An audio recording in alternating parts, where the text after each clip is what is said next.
A glimpse of the Immortals. The sister squadron to 617, the Dambusters, have officially been stood up. For the first time, 809 Naval Air Squadron's Phoenix crest, which hasn't been seen for decades, was displayed on one of their F-35 Lightning stealth fighter jets. And this is the commanding officer chosen to lead them. So the F-35 is a phenomenal aeroplane to fly.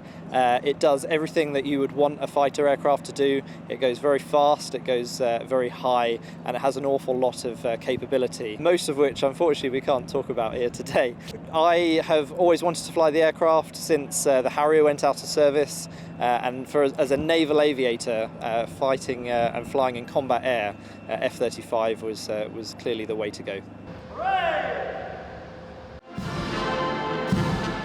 The F-35s are operated by both RAF and Royal Navy personnel, and the commanding officer and senior pilot also alternate between the two services. They face a busy time ahead. It is inevitable over the coming years that we're going to be asked to basically step out the door and probably deliver effect somewhere in the world. So my message to the team is that we've got the hard work starts tomorrow. We have a year before we're looking to declare initial operation capability, and then we'll be ready to react to whatever we're asked to do. Hugely proud.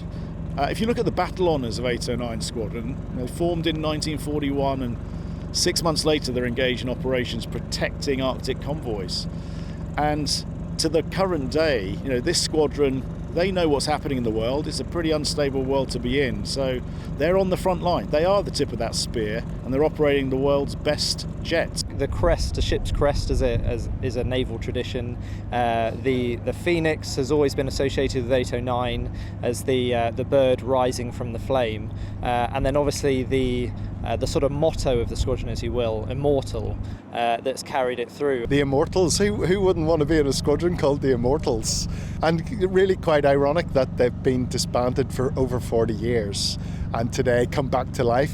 The F-35 aircraft will be with us for many, many decades to come, well into the latter half of this century.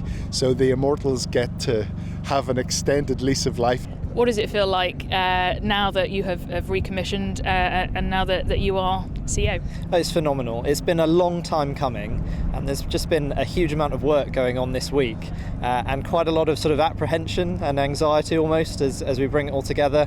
And then I said to the team this morning, I had no doubt that this execution of the parade was going to be the best run through that they would do, and unsurprisingly they knocked it out of the park. So yeah, very happy with the whole team and the effort they put in.